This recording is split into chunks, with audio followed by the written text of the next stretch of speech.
Bonjour à tous et merci d'avoir choisi l'équipe 21 pour cette journée de sport. Alors après la pétanque, on vous propose un bel après-midi triathlon sur notre antenne, les championnats du monde avec la 3e étape qui se dispute au Cap en Afrique du Sud avec pour enjeu évidemment des billets pour les Jeux Olympiques, rien que ça. Alors tout à l'heure à 16h, on suivra les messieurs avec plusieurs chances françaises, mais tout d'abord place aux filles. On va suivre cette épreuve avec notre duo de commentateurs Guillaume Claret et notre triple champion d'Europe Frédéric Belleur. Bonjour messieurs.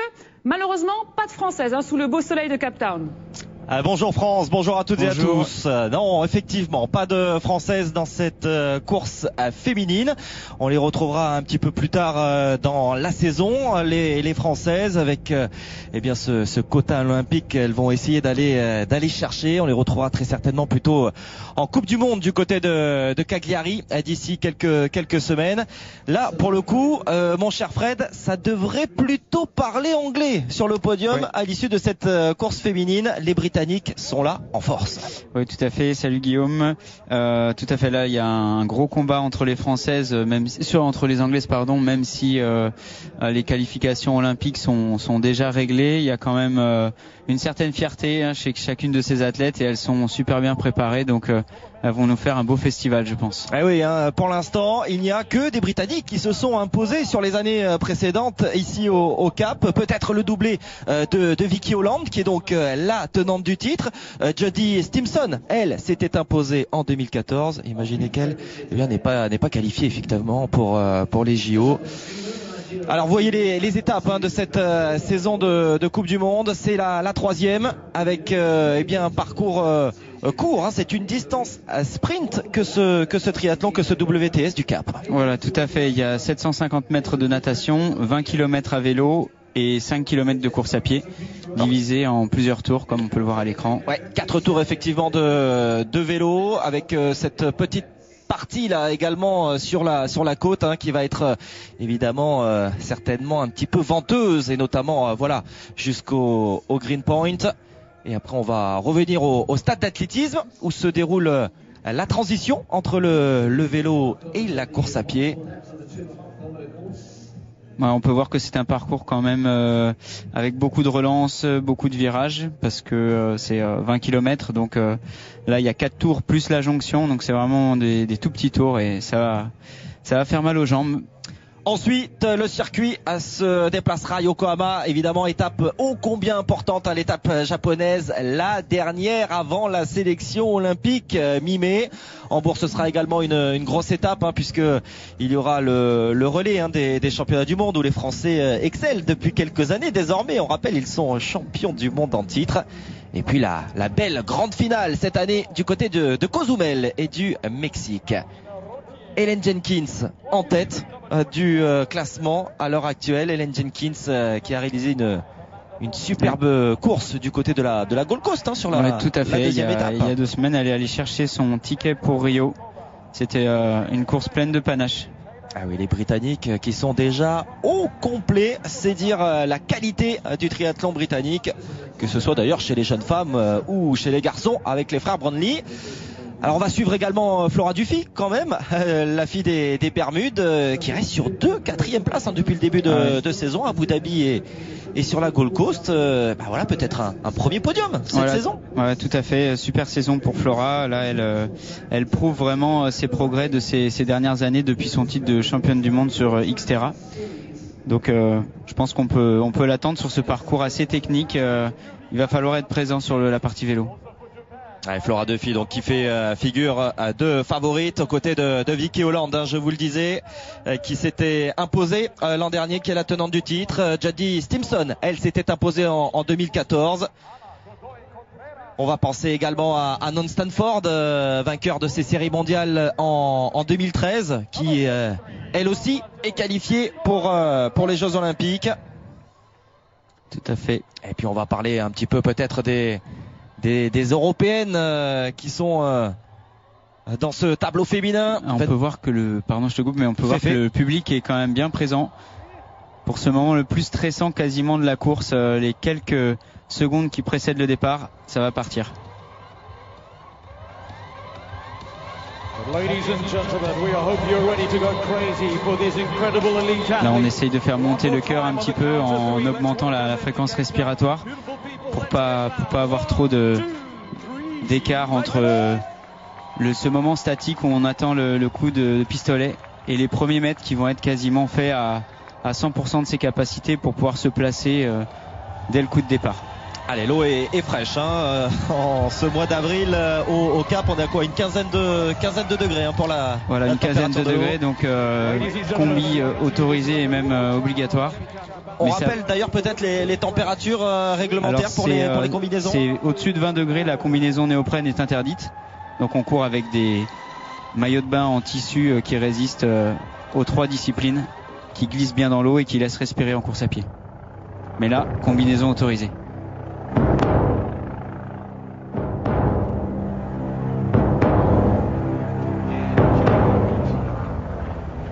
Là, le corps bat vite, je pense.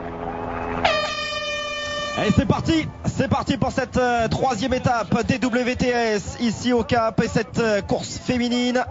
750 mètres de natation, on le rappelle, 20 km de vélo, et on va terminer ensuite avec ces 5 km à pied. Et distance sprint qui va nous offrir énormément de spectacles, 50 minutes tout au plus de course. Voilà, un bon départ de Flora Duffy au premier plan. Là, c'est vrai que dès les premiers mètres, il faut vraiment faire l'effort, quitte à récupérer un peu sur la suite du parcours, parce que il y a à peu près 250 mètres jusqu'à la première bouée, donc ça fait un goulet d'étranglement, et la ligne de départ fait à peu près 50 mètres de large, et il y a une seule bouée à passer. Évidemment, faut passer à la corde pour faire le moins de distance possible, donc ça se resserre, et quand on passe derrière, et ben comme vous pouvez le voir sur ces images, c'est un peu le brouillon, on prend des coups. Et c'est difficile de savoir où on est, où on va, et de remonter sur les avant-postes par la suite. Oui, les conditions météo à 18 degrés dans l'air, avec un temps clair sur le Cap aujourd'hui à l'occasion de cette troisième étape des WTS. Alors des conditions finalement assez calmes, parce qu'on est dans l'avant-port du Cap, et donc on n'est pas en pleine mer. Voilà, donc malgré qu'il fasse quand même entre 18 et 20 degrés à l'extérieur, température idéale pour ce genre de course. L'eau est quand même à 15 degrés, donc ça saisit quand on plonge. On peut aussi avoir les muscles qui se tétanisent un petit peu malgré la combi. Il y a un peu d'eau qui rentre, et il y a des fois des très bons nageurs très bons nageurs en piscine ou très bons nageurs dans des eaux un peu plus chaudes, qui avec la combi et ce phénomène de froid peuvent justement ne pas pouvoir exploiter leur niveau dans des conditions comme celle-là. Et là, je crois que c'est Flora Duffy. Avec son dossard 23, il y a Carolina Routier. Carolina Routier, ouais. Et ouais, l'Espagnole, évidemment, qui est toujours aussi impressionnante. Elle a l'habitude, elle a l'habitude de mener les natations. Mais contrairement à d'habitude où on voit ce triangle qui se dessine sur le haut de l'écran, avec une nageuse qui mène, qui est un petit peu au-dessus du lot, Carolina Routier. Il y a Flora Duffy qui choisit de faire cavalier seul sur la gauche, c'est très rare.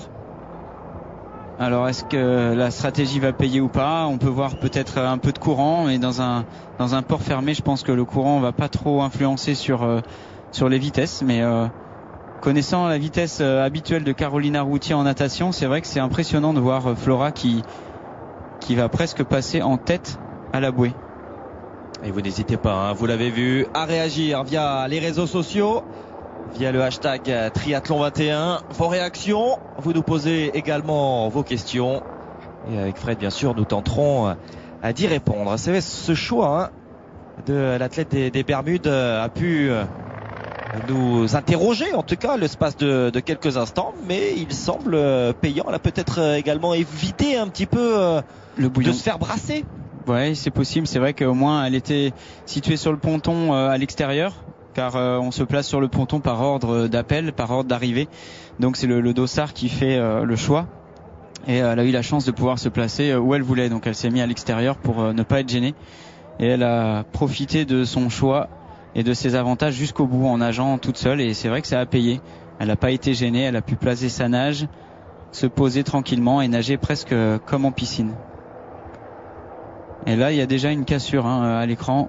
on peut voir que ces deux filles et déjà 300 mètres, hein, vous l'avez vu, 300 mètres de parcouru justement par la tête de course et par Flora Duffy qui, on le rappelle, hein, a réalisé un début de saison remarquable, même si finalement il n'y a pas eu de podium. Il y a eu 2 4e places à la clé pour la jeune femme des Bermudes.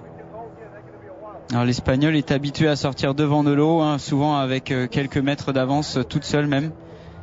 Et là, Flora, bien calée dans les pieds, profite de l'aspiration, du drafting comme on dit. Je pense que même si son niveau est un petit peu inférieur, avec le bon départ qu'elle a pu prendre, là, elle va pouvoir prendre les pieds, s'abriter un petit peu.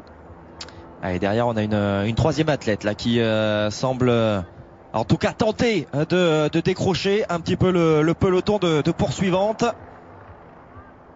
Oui, c'est vrai que sur cette distance de course, les écarts sont quand même minimes.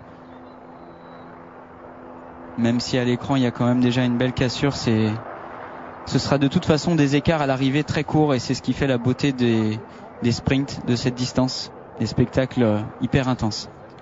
Ouais, finalement peu d'étapes hein, du World Triathlon Series se déroulent sur cette distance. On est plutôt, et vous me direz c'est certainement logique, sur de la distance olympique le reste du temps. Hein. Voilà, alors la distance olympique qui est le double de ce qu'on va voir aujourd'hui, c'est-à-dire à peu près 1h50 d'effort, 1500 mètres de natation, 40 km de vélo et 10 km à pied. Une distance évidemment que ces athlètes retrouveront du côté de Rio pour les prochains Jeux Olympiques. Ce sont les dernières courses hein, pour ceux qui n'ont pas encore obtenu leur ticket. Alors les Britanniques, notamment du côté des filles, vous me direz du côté des garçons également. Parmi les grandes nations, on va essayer de décrypter un petit peu hein, le processus de qualification olympique parce que même oui, nous, hein, parfois, Fred, on s'y perd un petit peu. C'est pas simple. Mais les grandes nations, en tout cas, ont 3 spots, hein, 3 tickets, pas forcément nominatifs, mais peuvent emmener 3 athlètes pour le triathlon olympique, alors, pour les preuves olympiques. Tout à fait, c'est exactement ça. Il y a le choix, j'allais dire, mais c'est pas vraiment un choix, mais en fonction du niveau des athlètes d'une fédération, on peut obtenir de 3 à 1 dossard. Donc les 8 meilleures nations auront droit à 3 dossards, 3 pour les hommes, 3 pour les femmes, et ensuite 2 et 1 dossard. Et c'est les 3 meilleurs athlètes de la nation qui vont décider et qui vont classer son pays pour savoir qui aura droit à ces 3 dossards. Ouais, donc c'est important pour la France de continuer à courir. Exactement. Même pour Vincent et David par exemple, hein, qui sont pas là aujourd'hui mais qui eux sont qualifiés pour les JO. Ils doivent quand même courir un minimum et marquer des points pour garder la France dans les meilleures nations, dans les 8 meilleures nations mondiales et garder donc ces 3 dossards. Ouais, du côté des garçons effectivement, pour l'équipe de France il y aura, sauf catastrophe, hein, 3 dossards à Rio, mais par exemple du côté des filles, pour l'instant il n'y en a qu'un. Voilà, c'est un bel exemple parce que l'équipe de France féminine était un petit peu inférieure ces dernières années et surtout en nombre, donc pas facile d'aller chercher plusieurs dossards. Les nations américaines sont redoutables aussi, donc c'est pas évident. Hein. Performance remarquable hein, déjà de la part de Flora Duffy, tenir le rythme, même toujours devancer l'Espagnol Routier. On sent vraiment qu'elle a débuté cette saison tambour battant et qu'elle semble tenir le rythme. Hein. Oui, elle vient de faire 2 places de 4e. Je crois que sur le coup elle était contente, hein. C'est quand même super, hein, une place de 4e sur ce genre de course avec les meilleurs mondiaux, des niveaux d'athlètes exceptionnel, mais un petit goût de podium loupé quand même avec tout ça, donc je pense que elle doit continuer d'essayer de monter sur ce fameux podium. Ouais, d'autant plus qu'elle l'a connu hein, le podium sur les WTS l'an dernier à Abu Dhabi en ouverture. Elle avait terminé 3e, elle avait terminé 2e également à Edmonton. Et puis elle a évidemment en point de mire, comme de nombreux athlètes, eh bien, une participation à ses 3e hein, Jeux Olympiques pour la jeune femme des Bermudes qui va en terminer. Ouais, elle a commencé très jeune.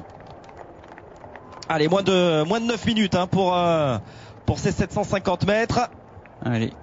Là, un moment très important aussi, dans les derniers mètres de natation, on commence à visualiser un peu le chemin à parcourir sur ce tapis bleu. Ouf, vous avez vu la chute de Carolina. Ouais, je pense que c'est sans gravité, mais bon, c'est un risque de déconcentration et on perd quand même 1 seconde. Alors, je pense qu'elle va recoller rapidement avec Flora, mais ça peut lui jouer des tours éventuellement sur le début du parcours vélo. On va voir ça de près. Allez, petit écart fait sur la sud-africaine Marie Rabi. Vendola Frintova qui, la tchèque, réalise également un très bon début de saison, tout comme Rachel Klammer, avec de beaux top 10 sur les étapes d'Abu Dhabi ou de Gold Coast. Vicky Holland n'est pas bien loin. Et les gens sent la détermination dans ces visages là. Flora a même devancé Carolina à la sortie de l'eau. On l'a pas relevé, mais c'est quand même impressionnant parce que Carolina Routier, l'Espagnole, est vraiment habituée à sortir toujours devant avec pas mal d'avance. Et là, je pense que Flora a envie de faire quelque chose. Ouais, on annonçait en tout cas du côté de l'organisation, il y avait un petit duel également avec Sarah True qui, l'américaine, reste quand même sur des très très belles saisons, médaillée d'argent des séries mondiales en 2014, médaillée de bronze en 2015. Vous voyez, l'américaine, elle a concédé 30 secondes sur ces 750 mètres de natation. Et comme vous le disiez très justement, Fred, les secondes, elles vont valoir cher sur ce format de course. Tout à fait. Là, on le voit, l'erreur, déjà sortir deuxième, plus la petite chute à la sortie de l'eau. Elle est plus au contact de Flora. Alors, est-ce que Flora va l'attendre pour quand même tenter une échappée à 2, parce que c'est quand même plus simple de rouler à 2, de se prendre des relais pour s'aider, même si elles sont adversaires, pour faire le trou sur le groupe de poursuivantes. Ou alors elle va choisir directement de faire cavalier seul, parce que si elle attend trop, après le groupe derrière va les avoir en visuel et on perd un petit peu l'avantage de la cassure réalisée en natation. Là pour l'instant j'ai l'impression qu'elle a pas trop envie d'attendre. Non, et clairement elle est en train de nous réaliser un petit festival là, Flora Duffy, et si elle veut aller chercher un premier podium, elle s'y prend de la meilleure des manières, quitte peut-être à prendre quelques risques sur ce format court. On va revenir, l'espace d'un instant, Fred, sur la natation. Un conseil que nous demande Charlie pour le passage des bouées, lui qui galère, ce sont ses mots, toujours lors de ces passages. Est-ce que vous avez un petit truc et astuce? Voilà, on a la question de Charlie. Pour passer les bouées. Alors pour passer les bouées, évidemment, déjà il faut être capable de prendre des informations visuelles dans l'eau. C'est pas évident. On a les lunettes, parfois de la buée, parfois de l'eau, une lunette qui est partie, le bonnet qui glisse un peu. Donc malgré tout ça, faut rester concentré sur les infos qu'on peut prendre à droite à gauche, c'est-à-dire regarder devant, essayer de respirer devant aussi régulièrement. Tous les 3-4 mouvements, toujours avoir la bouée en ligne de mire, savoir qui est à droite, qui est à gauche, derrière, devant. Ça c'est pas évident quand on est dans l'eau, donc faut s'entraîner en piscine ou en eau libre. Et justement après, quand vraiment on a bien visualisé la bouée, essayer de la frôler au maximum pour la passer le plus rapidement possible et relancer avec des battements un peu plus puissants à la sortie du virage. Voilà pour les conseils de Fred Belaubre. Ils sont précieux. Alors premier tour en tout cas de vélo, on va partir sur un premier tour de 4 km 800. Ensuite il y aura 4 tours de 3 km 800 et Routier a trouvé une autre alliée de circonstance. Oui, donc elle a pas du tout pu enchaîner comme Flora. Elle s'est déjà fait reprendre, mais du coup elles essayent de faire leur course à 2. Avec Rabi à la locale, Marie Rabi, vainqueur des championnats d'Afrique, il y a de cela quelques semaines, de top 20 en WTS. Puis c'est vrai, quand on est à domicile, on a aussi à cœur de montrer le maillot, sûrement des supporters nombreux d'Afrique du Sud qui sont venus pour la supporter, et ça aide quand on veut faire une course aussi dure, seul de bout en bout. Il y a quelques athlètes également qui profitent justement des conditions assez calmes, assez agréables de l'Afrique du Sud, notamment lorsque en Europe c'est l'hiver, pour passer une bonne partie de l'année en Afrique du Sud. Voilà, notamment Flora qu'on voit à l'écran, qui fait son cavalier seul depuis tout à l'heure, qui s'entraîne à Stellenbosch, donc en Afrique du Sud de temps en temps, même si les triathlètes ont souvent la bougeotte et comme tu disais, suivent souvent le soleil et la chaleur pour pouvoir s'entraîner dans de bonnes conditions. Quand on fait 35 heures d'entraînement à l'extérieur dans des conditions d'effort assez intenses, il faut aussi avoir des conditions météo qui permettent de récupérer et de trouver l'énergie pour la motivation. Comme par exemple résider du côté de Saint-Raphaël, ça peut aider. C'est pas mal, c'est vrai. C'est vrai que c'est un plus. Et Flora Duffy en tout cas qui continue ce travail assez impressionnant. Elles sont deux derrière pourtant à effectuer les relais. Même le groupe de chasse, le gros groupe de chasse, la meute comme on peut l'appeler, qu'on n'a pas encore vu à l'écran, ne semble pas revenir ni sur Carolina ni sur Flora. Donc on va bientôt les avoir à l'écran sûrement, mais pour l'instant on voit la technicité du parcours. Oui. C'est important de voir aussi que sur ce genre de parcours, les relances permettent à des petits groupes, voire des groupes esselés comme Flora qui est toute seule devant, de prendre des virages à la corde, de relancer et de pas perdre de temps sur des freinages. Quand on est en groupe, c'est un peu le phénomène des bouchons. Quand le premier sort du virage et commence à relancer, le dernier il n'est pas encore passé. Du coup, ça crée des cassures, des freinages, des relances. Alors que tout seul, l'allure est quasiment constante. Vous voyez la différence, l'écart de Flora Duffy sur le duo qui la suit, 27 secondes d'avance. C'est énorme. Tout de même, C'est énorme, 27 secondes. On va voir si elle peut tenir comme ça. On est pour l'instant que dans la jonction qui mène la sortie d'eau au parcours vélo des 4 tours. Donc on a encore effectué que quelques kilomètres. Mais c'est déjà de bon augure en général.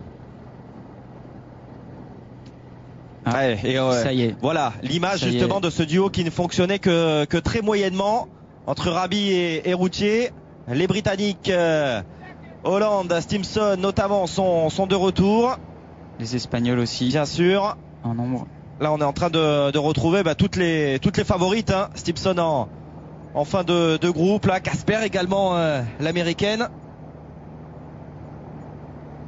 Voilà, alors là maintenant la question va être de savoir si ce gros groupe qui vient de revenir sur une échappée va continuer à s'organiser, à passer devant, ou si les filles vont commencer à tourner la tête, regarder derrière, savoir qui veut passer devant. Il y a sûrement pas mal de vent sur les lignes droites proches du bord de mer.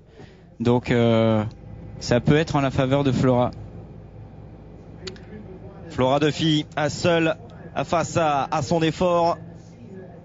Là de toute façon maintenant que elle a choisi de prendre ce parti, de partir toute seule, je pense que là elle est obligée quasiment de le maintenir jusqu'au bout.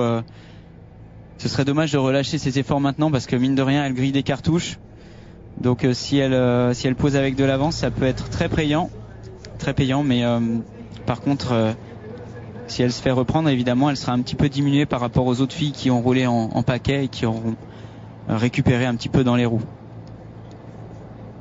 Elle aime bien les efforts solo, en l'occurrence Flora Duffy, notamment sur les épreuves de cross triathlon. Elle a remporté, si je dis pas de bêtises, le dernier mondial en Sardaigne. Oui, tout à fait. Ouais, c'est une particularité du triathlon aussi. Au-delà des différentes distances, on a aussi un triathlon des neiges et un triathlon cross triathlon Xterra. Cross triathlon, donc avec là elle passe dans l'ère de transition pour la première fois. Ça veut dire qu'à partir de maintenant il restera 4 tours. Oui, donc le cross triathlon qui est tout simplement un triathlon comme on est en train de le voir, mais donc sur une distance doublée et en VTT. Voilà, ça c'est la et puis grosse particularité. Un parcours de course à pied un petit peu moins roulant que ceux habituels, peut-être un peu plus cross que. Avec un petit mélange de chemin et de route, alors que sur les étapes de Coupe du Monde c'est vraiment un 10 km ou un 5 km plat sur bitume assez lisse. Voilà, cette aire de transition dans laquelle pénètre le peloton. Alors nous sommes pas dans le Cape Town Stadium, hein. Vous voyez le gros Cape Town Stadium qui est juste à côté. Là on est dans le stade d'athlétisme, le Greenpoint Athletic Stadium du Cap. Mais c'est finalement un superbe écrin, hein, pour accueillir cette zone de transition, et c'est là d'ailleurs que sera la ligne d'arrivée également. Oui, tout à fait, ça va faire de belles images pour un éventuel sprint final sur ce dernier 400 mètres, parce que une fois l'entrée à la fin du parcours course à pied, une fois l'entrée faite dans ce parc, il y aura 400 mètres à réaliser sur le tartan avant de passer la ligne d'arrivée, donc on aura une belle visibilité. Stade, hein, voilà. Un petit peu à l'image de l'arrivée de Paris-Roubaix dans le vélodrome de Roubaix, avec un dernier tour effectivement avant le sprint final. Et on pourrait l'avoir ce sprint, mais il faut pour cela que le peloton parvienne à recoller, ce qui n'est pas chose aisée. On devrait avoir un écart bien évidemment mis à jour d'ici quelques instants, mais voilà, hein, la trentaine de secondes semble être conservée par Flora Duffy sur le reste de la concurrence. Ouais, tout à fait, j'ai cru voir Non Stanford, hein, qui prenait son relais, mais je pense qu'il y a quelques filles qui vont tourner devant dans ce groupe de chasse, et pour l'instant on n'a pas les écarts, mais j'ai l'impression que ça reste constant. Allez, une des questions sur l'impression visuelle, des triathlètes, et notamment des triathlètes féminines que nous suivons. À quelle vitesse roulent les filles en comparaison des garçons? Et y a-t-il des WTS sans drafting? C'est toujours l'éternelle question du triathlon. Le drafting, le fameux drafting. La particularité des JO et de ces courses WTS, c'est justement d'avoir la possibilité de drafter, donc comme une étape de Tour de France, avec des paquets, des échappées, vraiment une stratégie de course avec des coéquipiers éventuellement triés sur le volet, puisqu'il n'y a pas vraiment d'équipe, même au sein d'une même nation, il n'y a pas vraiment de stratégie d'équipe, sauf cas exceptionnel. On joue sa course en général. Voilà, c'est vraiment plusieurs individualités qui peuvent se retrouver, comme Flora aurait pu le faire avec Carolina si elles étaient restées ensemble, sachant qu'il y avait une Espagnole et Flora des Bermudes. Elles auraient pu faire équipe. Mais donc toutes les triathlons qui se déroulent sans drafting sont plutôt sur des circuits soit privés, soit courses régionales. C'est ce qui fait aussi que les filles que l'on voit à l'écran ont des vélos traditionnels et pas des vélos de contre-la-montre, qu'on peut voir aussi sur les triathlons sur le label, sur différents labels. Ironman par exemple, pour sans vouloir citer de label particulier, mais c'est le plus connu. Vous pouvez, nous suivrons ensuite l'Ironman sud-africain dans la foulée, après la course masculine. Et c'est sûr que sans drafting, on voit des belles machines, hein, en vélo, avec des roues pleines, des prolongateurs, chose qui est interdite sur ces WTS. C'est pour ça que même si on voit Flora qui se met en position la plus aérodynamique possible, il lui était interdit d'avoir un guidon qui dépasse des cocottes de frein. Et cette route côtière qui risque quand même de faire des différences. Là justement, autant Flora Duffy va se retrouver seule et va devoir lutter face à cet élément qui est le vent, autant pour le coup le peloton va pouvoir quand même se protéger. Oui, tout à fait, hein. Comme je disais tout à l'heure, on voit que c'est jamais la même fille qui est devant dans le paquet de derrière. Ça veut dire que ça tourne, ça prend des relais, elles s'entendent bien quand même, hein, derrière, donc il y a une certaine émulation qui se crée, même si sur la trentaine d'athlètes de ce paquet, il y a que 5-6 athlètes devant qui collaborent avec les Allemandes et les Anglaises aux avant-postes. Ça tourne quand même, donc elles auront forcément plus de facilité à rouler plus vite que Flora, qui est toute seule et qui a personne pour la relayer. Alors passage de l'épingle, vous avez pu vous rendre compte également que Duffy a pu jeter un petit coup d'œil, hein, sur la concurrence, et elle a pu jauger ainsi son écart et peut-être la manière de doser son effort sur les minutes à venir. Oui, enfin doser, j'espère qu'elle en est capable, mais en général sur ces demi-tours, tout à bloc. C'est difficile aussi de voir que le paquet derrière prend des relais, s'organise. Pour un peu, on peut jouer l'intox et fermer la bouche quand on croise un adversaire. Mais c'est vrai que c'est difficile, je pense, pour elle de voir ce gros paquet qui l'a du coup en ligne de mire. C'est important quand aussi on essaye de faire une cassure comme ça, de plus être visible. Ça casse un petit peu la motivation du groupe de derrière qui chasse. Et là, au demi-tour, hein, évidemment, toutes les athlètes de ce groupe ont vu Flora toute seule. Ils ont pu prendre, même dans leur tête, les chronos, savoir à combien de mètres elle était. Et ça va les motiver pour essayer de continuer à faire l'effort et revenir dessus. Et à l'inverse, Flora, qui a vu ce gros paquet, va peut-être se dire là, je suis en train de griller beaucoup de cartouches pour pas grand-chose. Allez, fin de ce premier tour de 3 km 800. Il en restera 3 ensuite à Flora Duffy avant de poser le vélo pour partir sur les 5 km de course à pied. Alors on avait 30 secondes au tout début. On va pouvoir en effet faire voir un petit peu où on en est sur la ligne d'arrivée. Ça va être intéressant. Elle maintient en tout cas. J'ai l'impression qu'elle a pris à peu près 5 secondes, hein, mais ce qui est pas énorme. Elle maintient. Elle continue à grappiller. Quelle performance, quel show de la part de Flora Duffy. 32 secondes, vous étiez dans le vrai. 5 secondes de grappiller, il y avait 27 à l'intermédiaire précédent. C'est vraiment impressionnant ce que fait Flora là. En vélo, lutter comme ça toute seule sur... c'est vrai que le parcours, la technicité du parcours l'aide un petit peu, mais il y a quand même des bonnes lignes droites également. Donc voilà, là on voit que ça relance. Hein, c'est ce qu'on disait tout à l'heure. Hein, les dernières du paquet sont encore dans le virage quand la première relance. Donc impossible de collaborer dans ces routes étroites et sinueuses. Alors que dans des longues lignes droites, ça peut atteindre des vitesses comme 40 km/h sans problème, sachant que on peut faire un effort de 5 secondes, s'écarter, laisser passer sa coéquipière derrière, se réabriter pour récupérer et ainsi de suite.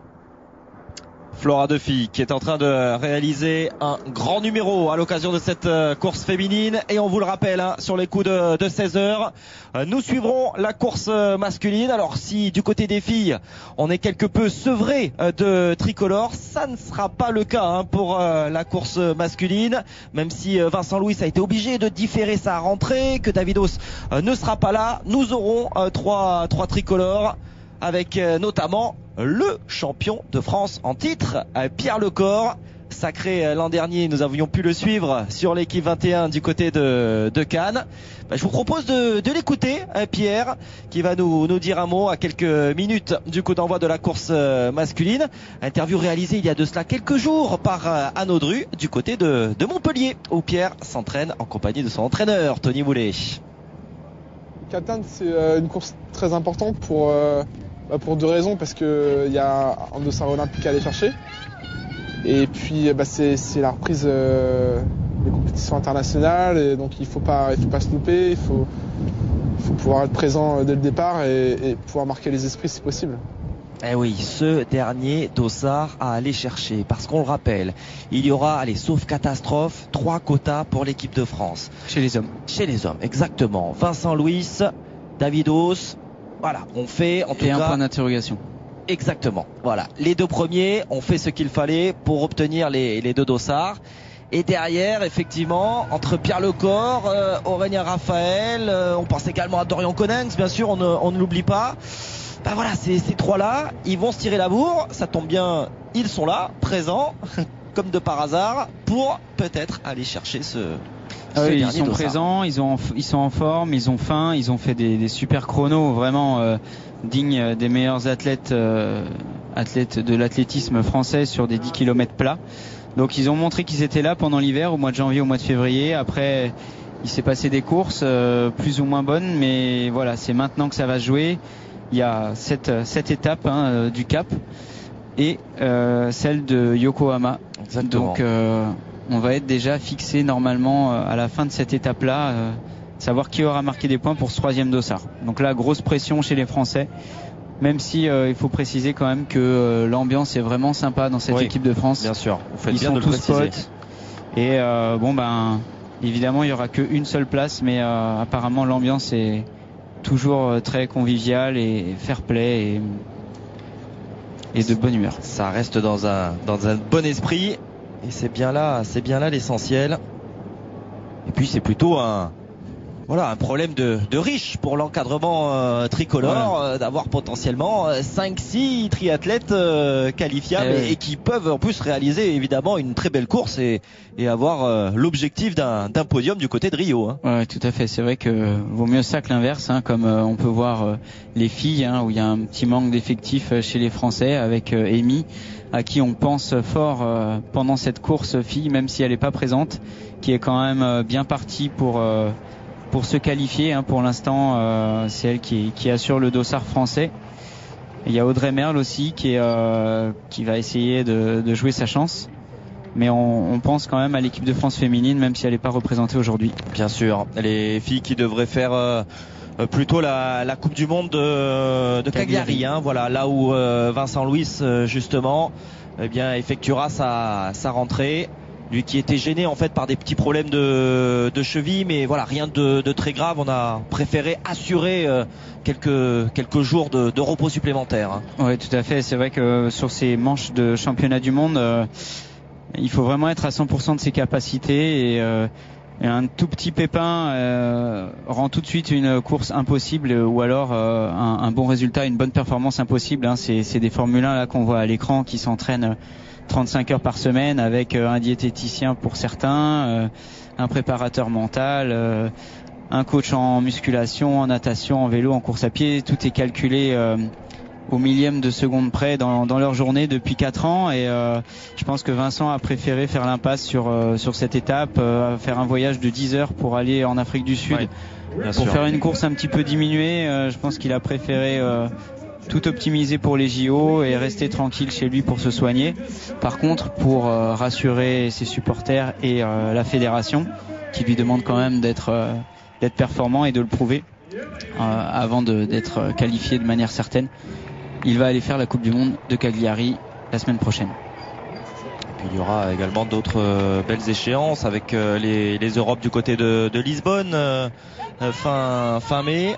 Davidos et Vincent Louis ont été sélectionnés par l'encadrement du ils ont réalisé tous les deux les critères de présélection pour les JO sur ce test event, hein, qui était une course sur le même parcours que celui des JO. Donc c'est vrai que c'était important pour la fédération de donner 2 dossards aux meilleurs Français.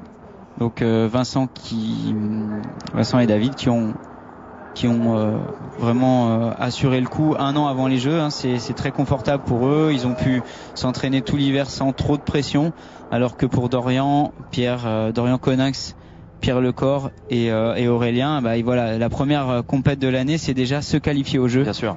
Et après, en plus, il faudra récupérer et être de nouveau performant pour la course des Jeux. Donc c'est très important d'avoir pu obtenir leur dossard à l'avance. Et pendant ce temps-là, nous avons vu un Flora de filles maintenir quasiment cet écart avec le peloton. Pourtant, il est lancé derrière, on le voit. C'est désormais en file indienne. On n'est absolument plus en paquet. On est en train de faire le boulot pour revenir. Mais les relances de l'athlète des Bermudes Flora sont également Duffy, très solides. On le voit, elle penche bien le vélo, elle relance. On voit la technicité de l'expérience d'une vététiste derrière. Elle roule vraiment avec les jambes, mais aussi avec la tête. Elle prend des très bonnes trajectoires et c'est des petites secondes qui sont grappillées comme ça dans les virages à droite à gauche et sur certaines relances. Alors ça fait mal aux jambes, hein. Les relances ça crée beaucoup de fatigue, beaucoup d'acide lactique. Hein. On se retrouve dans une filière plutôt explosive alors que la course est un 20 km de contre-la-montre.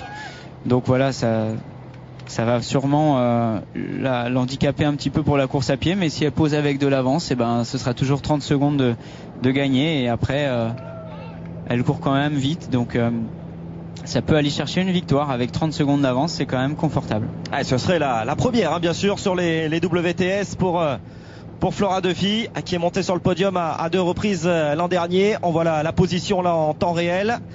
Avec 40 secondes maintenant, elle continue de creuser, c'est impressionnant. Là, elle est vraiment bien partie. L'avant-dernier tour déjà de vélo pour Flora Duffy et pour toutes ses concurrentes sous le soleil du Cap en Afrique du Sud à l'occasion de cette 3e manche des World Triathlon Series. C'est l'élite du triathlon numéro mondial. 1 au ranking là sur cette course. Ouais. On peut voir son dossard sur l'épaule. Ça fait d'elle la favorite de cette course, mais bon voilà, il y a quand même du monde derrière et ça va rester très serré, je pense, jusqu'à la fin. Là, on a une magnifique vue sur ce peloton de chasse. Ah, j'ai l'impression qu'elle a peut-être perdu un petit peu par rapport au repère visuel que j'avais pris tout à l'heure. J'ai l'impression que ça reviendrait un petit peu là. Elles se sont croisées au virage tout à l'heure et là. Et c'est validé. Regardez, 21 secondes. Ah ouais, 21 secondes, ouais. Ah bien, écoutez, ça commence à enclencher derrière. Ouais, ce sera intéressant effectivement de voir la réaction du peloton derrière Flora Duffy qui semble désormais se réveiller quelque peu sur cette dernière partie de vélo. Ce que je vous propose, Fred, allez, c'est de prendre une courte respiration publicitaire et on se retrouve pour la suite de ce WTS ici au Cap.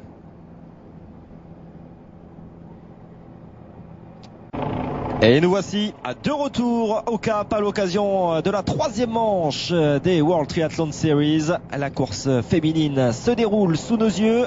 Flora Duffy, l'athlète des Bermudes, est toujours en tête et réalise décidément un superbe début de saison. 4e à Abu Dhabi, 4e sur la Gold Coast, il y a de cela 15 jours. Et elle semble bien lancée pour monter sur le podium, même si il va rester encore un tour de cyclisme. Il va rester 3 km 800 après le passage dans l'aire de transition dans ce stade d'athlétisme du Cap.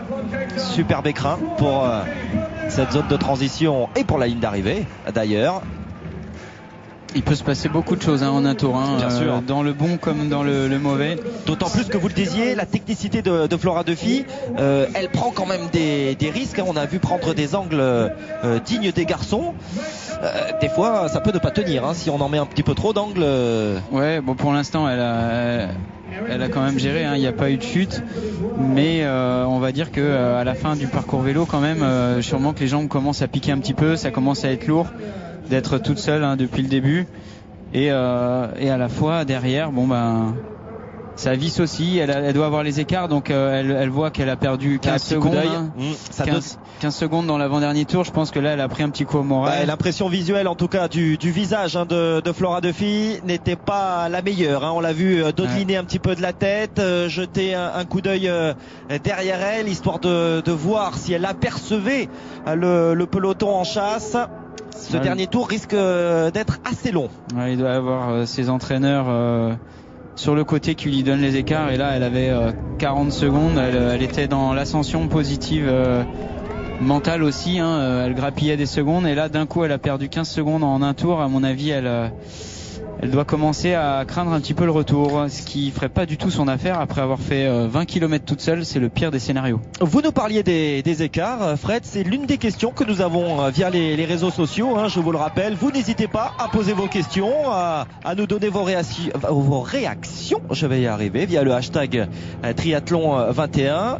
Une question concernant le leader de la course. Peut-il avoir connaissance justement de son écart avec le peloton en temps réel? Est-ce qu'on a quelqu'un sur la moto avec une petite ardoise comme on peut le voir par exemple lors du Tour de France? Alors les ardoises sont autorisées, mais en temps réel pas vraiment. Il y a plusieurs la tactique, c'est de placer un ou deux encadrants, un entraîneur, un kiné, ou les encadrants qui sont venus pour l'équipe d'une nation en question sur la course, placés à des endroits stratégiques et qui s'appellent soit avec un talkie-walkie, soit avec le téléphone, pour prendre les écarts, renvoyer l'info à l'autre personne et pouvoir l'écrire sur la pancarte et le montrer à l'athlète. Donc pas en temps réel, mais quasi. Et c'est personnel, c'est pas des pancartes de l'organisation, de l'ITU. Faut que quand même les athlètes aient leur propre entraîneur pour être là. Bien sûr. Ouais, là ça rentre. Ah oui, ouais. Le dernier écart était en deçà des 20 secondes. Là, il doit y avoir une quinzaine, voire une dizaine de secondes. Et même l'impression, la visuelle, On le voit quasiment à l'œil nu, hein, que le peloton est en train de rentrer progressivement, de fondre véritablement sur Flora Duffy. Ouais, d'après les infos que j'ai pu avoir sur ce que je viens de voir à l'écran, ce serait Rebecca Spence, hein, la néo-zélandaise, qui a dynamité un petit peu le paquet, qui s'endormait un petit peu derrière Flora et a relancé un petit peu la machine. C'est une ancienne cycliste pro qui est notamment championne du monde de contre-la-montre junior. Donc elle a des aptitudes déjà en vélo. Elle a quand même un historique et une certaine technicité également en vélo. Et elle n'a pas dû demander beaucoup de relais, j'ai l'impression. Et une fois qu'elle a digéré son retard natation, qu'elle est revenue sur ce paquet, elle l'a carrément emmené. Et je crois que Flora Duffy va payer cher la présence de Rebecca Spence. Rebecca Spence qui avait réalisé une belle prestation du côté de New Plymouth en Coupe du Monde. Alors attention, on va rappeler également, ne pas se tromper, on parle de Coupe du Monde, c'est le deuxième échelon du triathlon mondial. Les World Triathlon Series, c'est vraiment la crème de la crème. Enfin, on retrouve des athlètes évidemment qui peuvent aller en Coupe du Monde d'ailleurs, ou même en Coupe d'Europe pour les Européens, mais vraiment les World Triathlon Series, c'est ce qu'on pourrait aller appeler, pour faire une analogie tennistique, les grands chelems, les Coupes du Monde, le championnat du monde, les Master Series par étape. Voilà. Et ensuite les Coupes d'Europe, on va dire des ATP 500. Voilà, pour donner un petit peu une analogie sur les différentes catégories. Et la jonction. Ça y est, là c'est terrible pour Flora. C'est psychologiquement, il faut vraiment se reconcentrer tout de suite, se remettre en question. Elle a la moitié d'un tour pour récupérer. Donc qu'est-ce qu'elle va faire? C'est intéressant de voir quelle stratégie adopter. Là, psychologiquement, c'est même pas la moitié d'un tour, c'est quelques kilomètres à peine. Ouais, on est déjà à l'entrée du parc à vélo, hein. Elle s'est vraiment fait reprendre au moment le pire. Elle a fait la cavalier seule toute la course en s'épuisant et maintenant elle se fait reprendre, la pauvre. Donc oui, on voit, ça continue de donner l'idée d'athlète. Là, c'est même un petit rictus négatif pour Flora Duffy, qui va tout de même pénétrer en première position dans l'aire de transition. Oui, elle m'a fait mentir, hein. Elle n'a pas l'air trop perturbée par ce groupe qui revient. Elle a remis une petite attaque pour être sûre de rentrer première quand même dans le parc à vélo. C'est important de se placer. Les Européennes qui sont là, hein. Lisa Norden, Anna Haug, l'Allemande.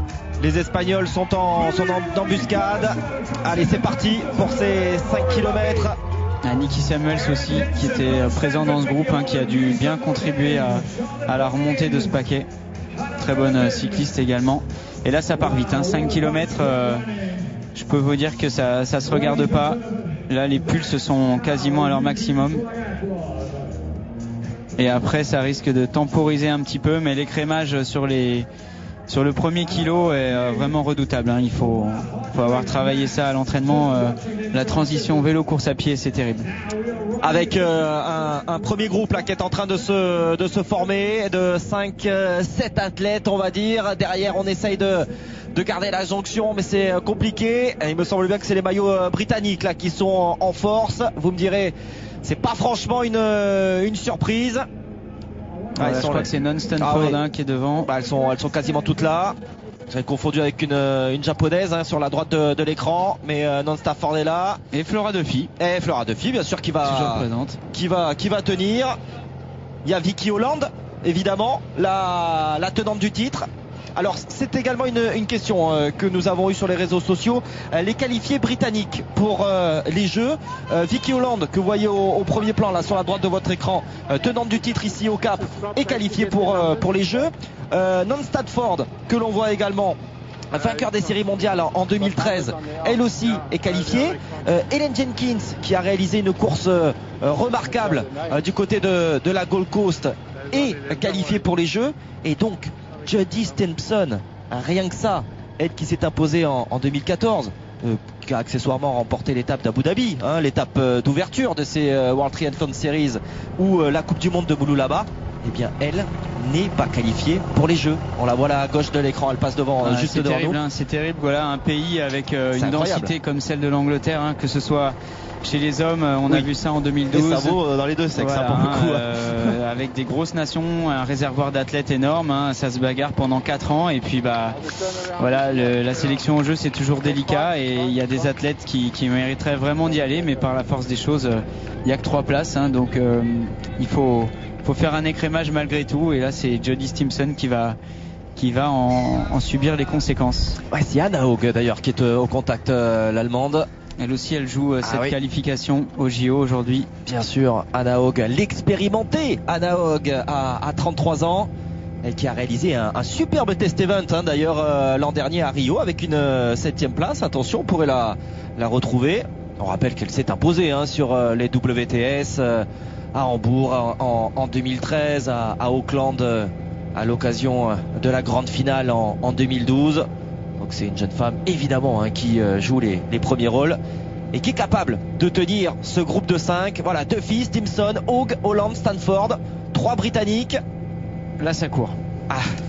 Là court. Ça s'économise pas. Là ça met tout direct dès les premiers kilos.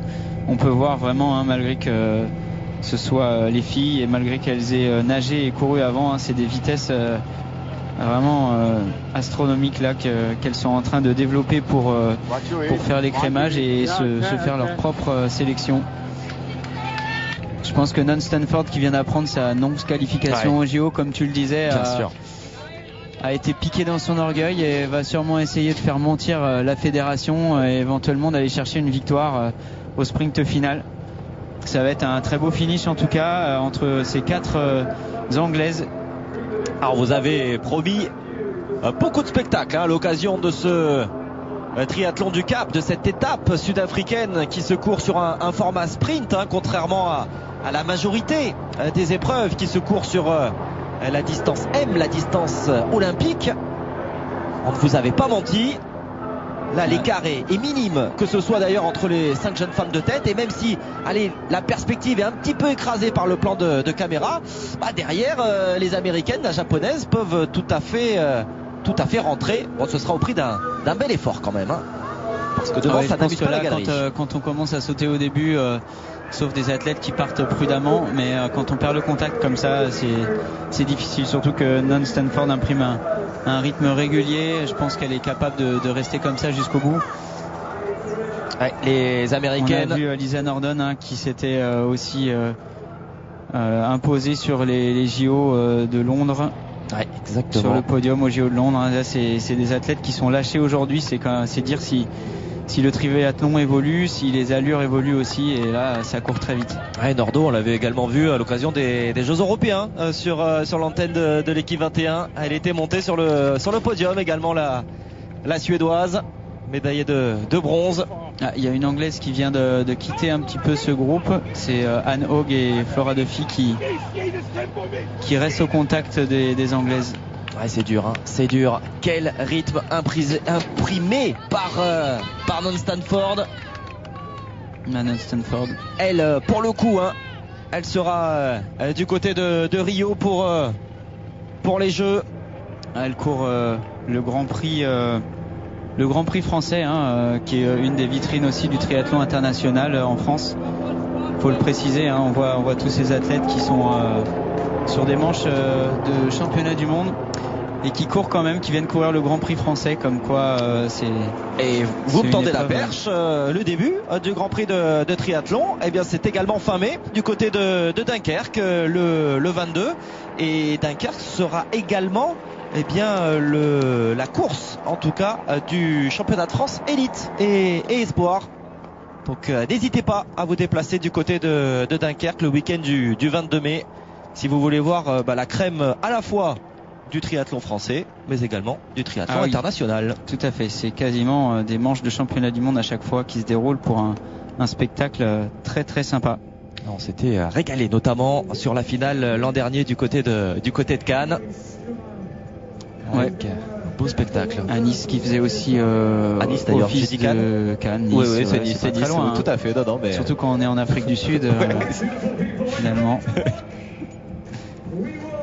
Avec la finale du championnat de France qui s'était greffée aussi à cette course, donc une course française et un Grand Prix dans la même course. Allez, Jodie Stimpson comme on le disait tout à l'heure, hein, qui veut quand même montrer qu'elle est présente. Elle est deuxième actuellement sur le circuit international, sur le circuit mondial. Elle est donc virtuellement deuxième du championnat du monde, hein, sur cette série championnat du monde. C'est incroyable. Imaginez, et elle ne sera pas qualifiée au JO. Ne sera pas à Rio. Elle pourrait presque se retrouver en tête à l'issue de cette course. Hein. C'est peut-être ce qui va se passer au classement général après 3 épreuves des World Triathlon Series. Et non, elle n'ira pas au jeu. Enfin, selon toute vraisemblance, hein, parce qu'encore une fois, c'est le 15 mai. J'imagine que les fédérations jusqu'à pour l'instant rien n'est officiel. Voilà, rien n'est officiel. Donc la fédération britannique n'a pas encore donné les noms de ses représentantes et de ses représentants d'ailleurs. Mais d'abord les fédérations de triathlon de chaque nation qui vont se réunir pour élire chacune les qualifiés olympiques, et ce sera ensuite validé par les comités olympiques de chaque pays également. Donc avant le 15 mai, rien d'officiel, même si en toute logique les noms annoncés par les fédérations sont validés par les comités olympiques. Allez, les athlètes qui ont entamé le dernier tour, il y en avait deux de 2 km 300 avant d'entamer un dernier 400 mètres. Oh, il va valoir cher ce dernier tour de stade, non loin du Cape Town Stadium. Le cadre est magnifique, mais elles n'ont pas le temps de profiter du paysage. Désormais 4, hein. Il y a une Britannique là qui semble avoir un petit peu craqué. Flora Duffy, elle, s'accroche en 3e position. Ah, c'est à peine croyable, hein, qu'elle arrive à tenir comme ça en course à pied après le numéro qu'elle nous a fait en vélo. Oui, exactement. C'est dire. Je crois que c'est une athlète à retenir de cette course, quoi qu'il arrive sur la fin, et qui va sûrement peser aussi sur le parcours des Jeux, avec un relief vraiment accidenté et un pourcentage, un dénivelé positif vous avez raison, qui pourrait important sur la course de Rio, lui convenir, hein. Voilà. Bien sûr. Si elle fait le même numéro avec de la bosse et des athlètes qui vont être toutes fatiguées à la fin du vélo, bien sûr. Ah, oui, ça peut être intéressant. Très intéressant effectivement pour Flora Duffy, ce parcours accidenté. Elle qui avait terminé 4e, hein, c'est décidément sa place au jeu de Londres, et qui aimerait bien aller décrocher la médaille. C'est compliqué pour Hollande, hein, là à l'image.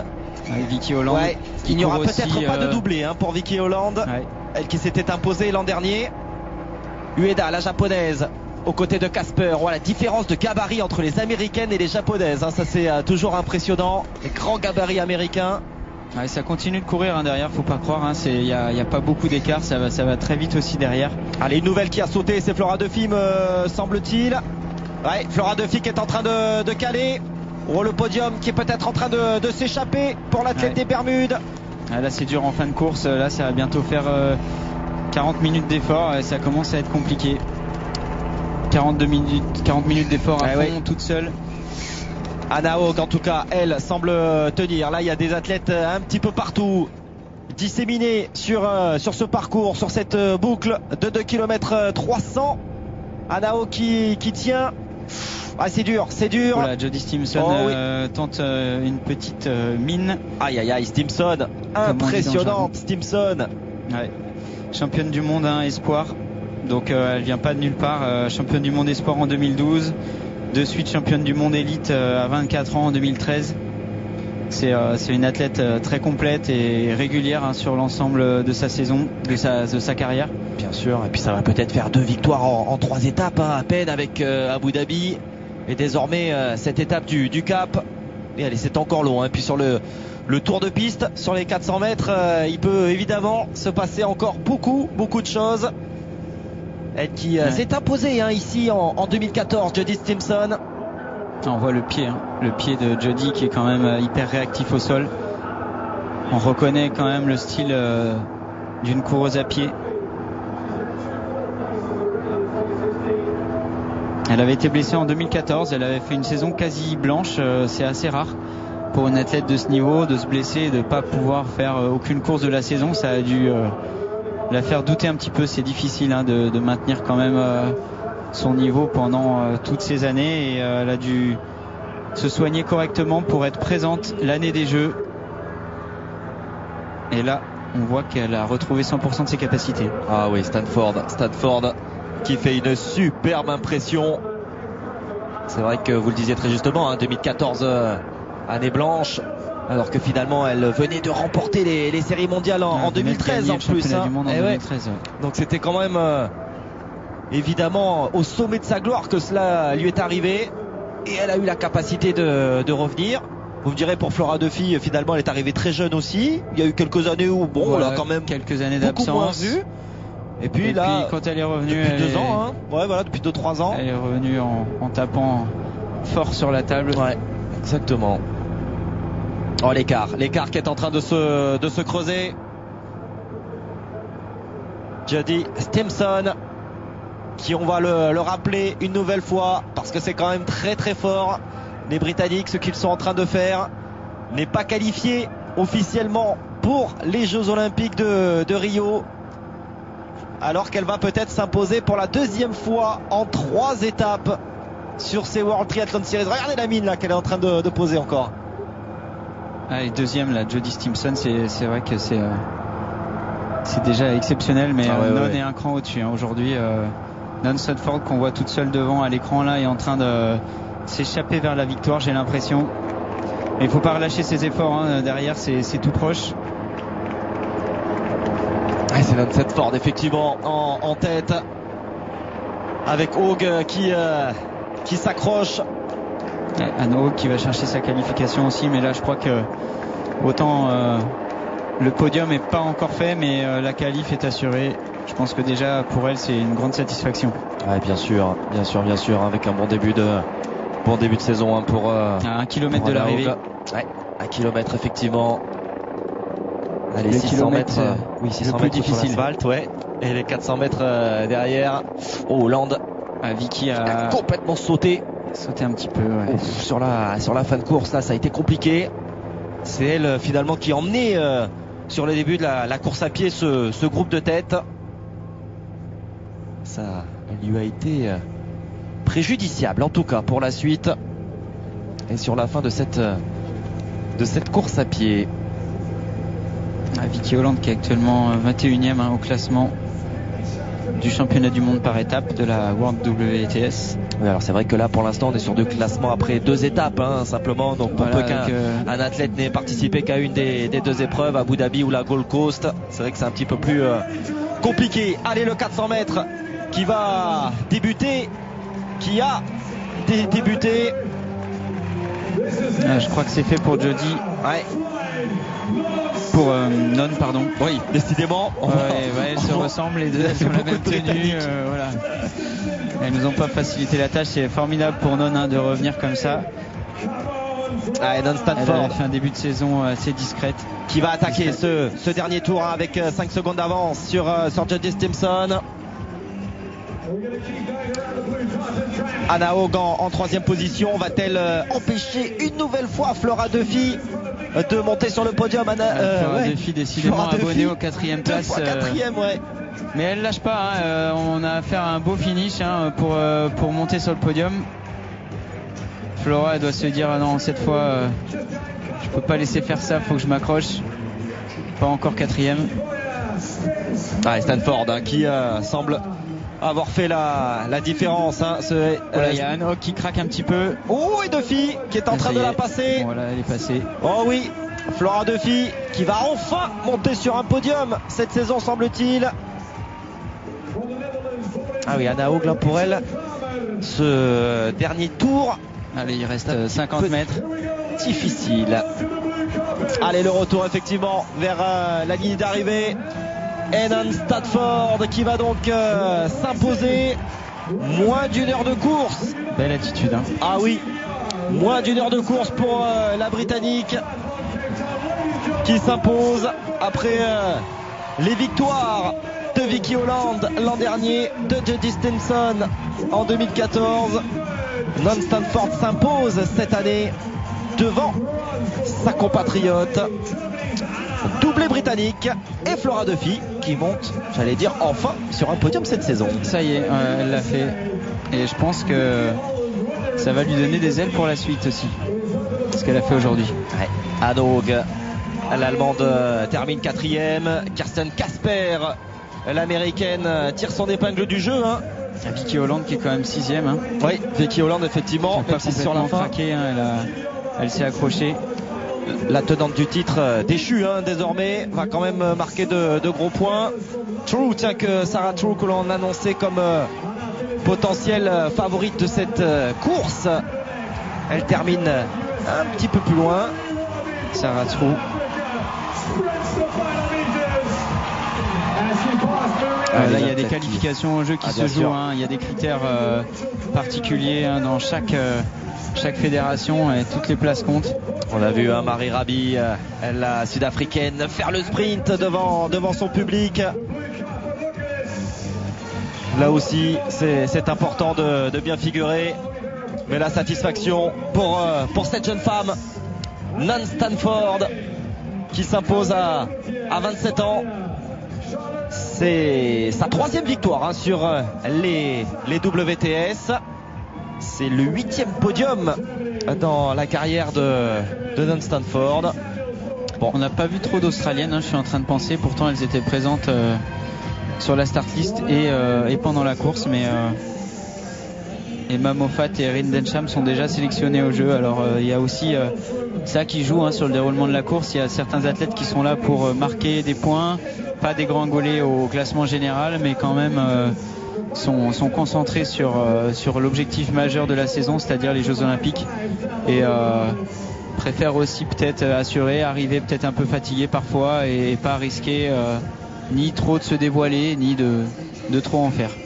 Voilà le sourire en tout cas des Britanniques, France à l'issue de cette course féminine, doublée britannique, et donc un premier podium pour Flora Duffy, l'athlète des Bermudes, qui va réaliser une très belle opération au général. Merci Guillaume Claret, merci Frédéric Belob pour cette épreuve au féminin. On va vous retrouver dans quelques instants pour s'intéresser à cette 3e étape des championnats du monde de triathlon, mais chez les hommes cette fois. Et là, on surveillera les Français. Il y aura plusieurs triathlètes français qui joueront notamment leur avenir olympique. On en reparle juste après la pause.